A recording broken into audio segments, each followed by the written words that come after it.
আমি যে জায়গাটায় দাঁড়িয়ে আছি সেটা হচ্ছে মদনপুর ওভারব্রিজ পার হওয়ার পর। এই জায়গা থেকে কিন্তু বাংলাদেশের যে কোনো জায়গায় আপনারা খুব সহজে যেতে পারবেন। বিশেষ করে এই জায়গা থেকে যাওয়া যায় যেসব জায়গায়, এটা হচ্ছে আগে এটা পরিচয় দেয়, এটা হচ্ছে নারায়ণগঞ্জ বন্দর থানা আর কি, বন্দর জেলা নারায়ণগঞ্জ আর মদনপুর। এই জায়গাটা স্ট্যান্ডটার নাম হচ্ছে মদনপুর ওভারব্রিজের পরে। এখানে সড়কের এই সাইডে কিন্তু দুইটা হাসপাতাল আছে, এখানে মা হসপিটাল আছে, বারাকা আছে, আর ওভারব্রিজের ওই পারও দুইটা হসপিটাল আছে, একটা হচ্ছে দি বারাকা আর একটা স্পেশালাইজড। মানে এই একটা স্ট্যান্ডের মধ্যে চারটা বড় বড় একদম খুব ভালো হসপিটাল পাবেন। আর এখানে চিকিৎসার মানও অনেক ভালো। আর এখান থেকে যদি আপনারা পশ্চিমের দিকে যান তাহলে কাশপুর চিটাং রোড মানে মেন ঢাকা যে জায়গাগুলো আছে ওইখানে যেতে পারবেন। আর ওই ঢাকা থেকে আসতে কিন্তু এই মদনপুর আসার পর আপনারা এখান থেকে চট্টগ্রাম, কুমিল্লা, সিলেট, তারপর হচ্ছে সোনারগাঁ, কাছের মধ্যে হচ্ছে সোনারগাঁ, যাত্রাবাড়ি, তারপরে আপনাদের আছে কি বলে সবচেয়ে এখন জনপ্রিয় যে জায়গাটা হচ্ছে সাহারা গার্ডেন, তারপরে রাসেল পার্ক, তারপরে হচ্ছে সোনারগাঁর মধ্যে বিভিন্ন জায়গা আছে, অনেক জায়গা যেখানে মানে এই মুহূর্তে আমি বলতে পারছি না।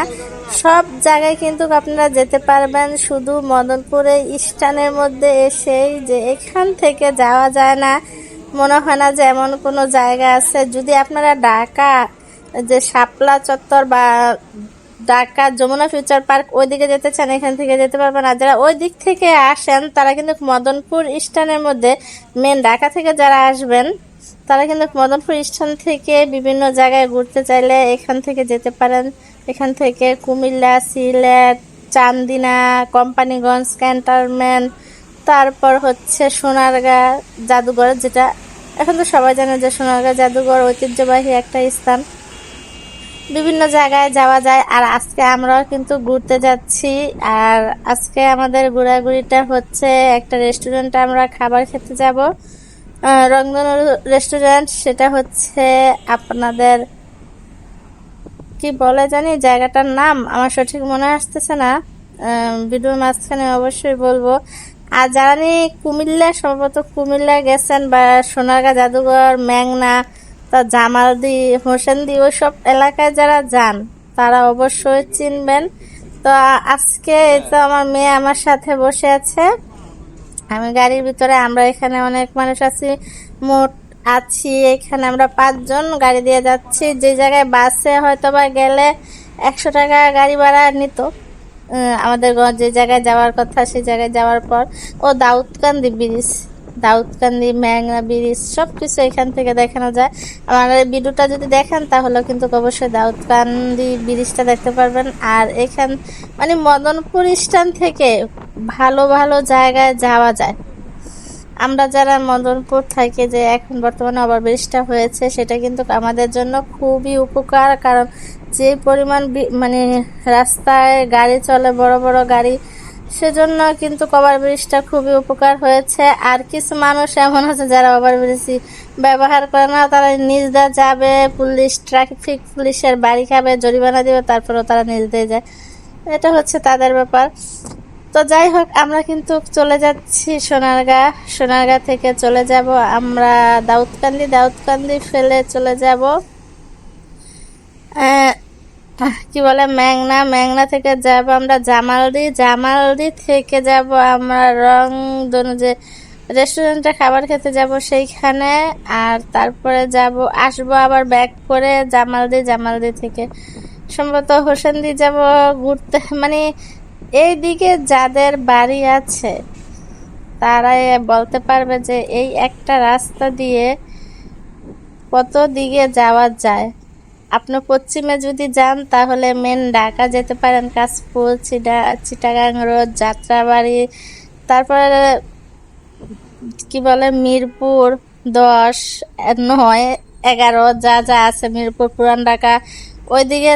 কিন্তু আপনি পশ্চিমে যদি যান তাহলে যেতে পারেন পূব দিক গিয়ে কিন্তু যেটা পূর্ব দিক, সেখান দিয়ে যদি আপনারা যান তাহলে কিন্তু সোনারগাঁ সর্বপ্রথমে আপনারা পাবেন সোনারগাঁ, তারপরে পাবেন দাউদকান্দি, তারপরে মেঘনা ব্রিজ, তারপরে হচ্ছে জামালদি, তারপর হচ্ছে কুমিল্লা, তারপরে হচ্ছে কুমিল্লা চান্দিনা, এখানে কুমিল্লা আছে, কুমিল্লা চান্দিনা আছে, তারপরে ক্যান্টনমেন্ট আছে, কোম্পানিগঞ্জ আছে, তারপরে আর দূরে যে ব্রাহ্মণবাড়িয়া, তারপর আরো অনেক অনেক জায়গা আছে। এত দূর যাওয়া হয় না, ব্রাহ্মণবাড়িয়া ওইদিকে তো যাওয়া হয় না, সেজন্য বলতে পারবো না আরো কত দূর আছে। তো আমরা এখন দেখতে পাচ্ছেন যে আমাদের গাড়িটা কিন্তু এখানে থামানো হয়েছে। ওই যে গাড়িতে মানুষ নেওয়ার পরে এখান থেকে মনে হয় টাকা দিতে হয় নাকি, আমি এত কিছু জানি না, আমাদের এখানে রাখা হয়েছে। আর আমার মেয়ে তো অনেক খুশি, সে গাড়ির মধ্যে ঘুমিয়ে আছে। দেখেন, এটা হচ্ছে মেঘনা সেতু টু প্লাজা, এইখানে গাড়িটা থামানো হয়েছে, মেঘনা সেতুর উপরে আছি। আর আজকে ঘোরাঘুরিটা কিন্তু অনেক ভালো লেগেছে আমাদের, কারণ আমাদের বেশি পরিশ্রম করতে হয়নি। আমরা বাসে যদি যেতাম তাহলে সময় নিত প্রায় 2.5 থেকে 3 ঘন্টা, 100 টাকা ভাড়া জনপ্রতি বাসে, কিন্তু সময় অনেক লাগতো। এখানে লোকাল বাস জায়গায় জায়গায় আপনাদের মানুষ ওঠানো হয়, নামানো হয়।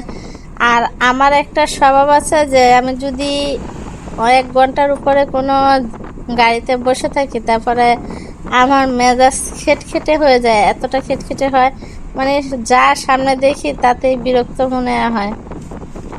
তো কারা কারা এই রাস্তা দিয়ে গেছেন অবশ্যই কমেন্ট করে জানাবেন, আর যারা যান নাই অবশ্যই যাবেন, ভালো লাগবে, খুবই ভালো। আর ভ্রমণ করা তো সুন্নত, জানেন, ভ্রমণ করবেন, ফ্যামিলির সাথে ঘোরাঘুরি করবেন, অনেক আনন্দ লাগবে।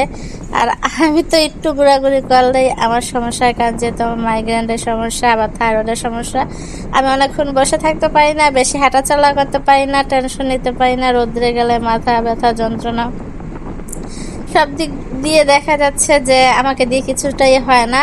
তো তারপর চেষ্টা করি ফ্যামিলির সাথে একটু, আত্মীয় স্বজনদের সাথে একটু ঘোরাঘুরি করতে। এটা মনে হয় যে ভালো একটা, ওই যে ভালো পরিবেশ, কারণ সবসময় বন্দি রুমের ভিতরে বন্দি তালাবদ্ধ থাকতে কত ভালো লাগে। তো যারা যারা ভিডিওটা দেখতেছ, যারা এই জায়গাটা চিনো, অবশ্যই কমেন্ট করে জানাবা। যাদের বাড়ি বিশেষ করে সোনারগাঁয়ের পরে মেঘনার আগে আসো, তারা অবশ্যই কমেন্ট করে জানাবা। আর যারা আমার চ্যানেলটা সাবস্ক্রাইব করে পাশে আছো, তাদেরকে অসংখ্য অসংখ্য ধন্যবাদ, তোমাদেরকে অন্তর থেকে ভালোবাসা। আর একটা কথা কি, আমরা যখন দাউদকান্দি ব্রিজের উপরে উঠলাম তখনই দেখি কি বৃষ্টি নেমে গেছে। দাউদকান্দি ব্রিজের এই সাইডে কোনো বৃষ্টি নেই, অথচ দাউদকান্দি ব্রিজের পরে হচ্ছে বৃষ্টি।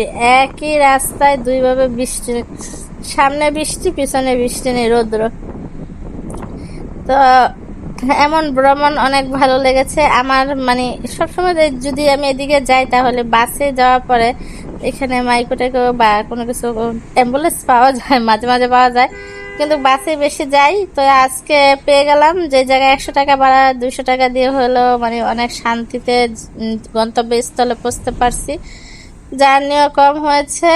আর যারা এখনো চ্যানেলটা সাবস্ক্রাইব করেনি অবশ্যই চ্যানেলটা সাবস্ক্রাইব করে দেবে, আর পাশে থাকার জন্য অসংখ্য ধন্যবাদ তোমাদেরকে। আর আমাদের মদনপুর বাস স্ট্যান্ডটা কেমন লেগেছে অবশ্যই কমেন্ট করে জানাবো। আমাদের নারায়ণগঞ্জের মেয়ে আমি, আর নারায়ণগঞ্জ কিন্তু সবকিছুর জন্য